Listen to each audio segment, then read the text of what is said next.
Hi to all.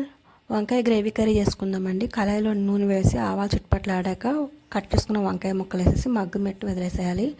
వేరే కళాయిలోని పలుకులు, ఎండు కొబ్బరి, ఎండుమిర్చి, ధనియాలు వితౌట్ ఆయిల్ ఫ్రై చేసుకోవాలి.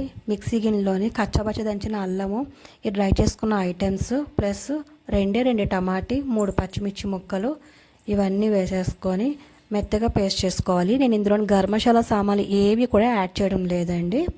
ఇవన్నీ మిక్స్ చేసేసుకుని గ్రైండ్ చేసి పేస్ట్ పెట్టుకోవాలి. ఇందులో నా రుచికి సరిపడా ఉప్పు కూడా వేసేసి మిక్సీ వేసుకున్నాను. చూడండి, ఇలా వంకాయలు చక్కగా మగ్గిపోయాయి కదా.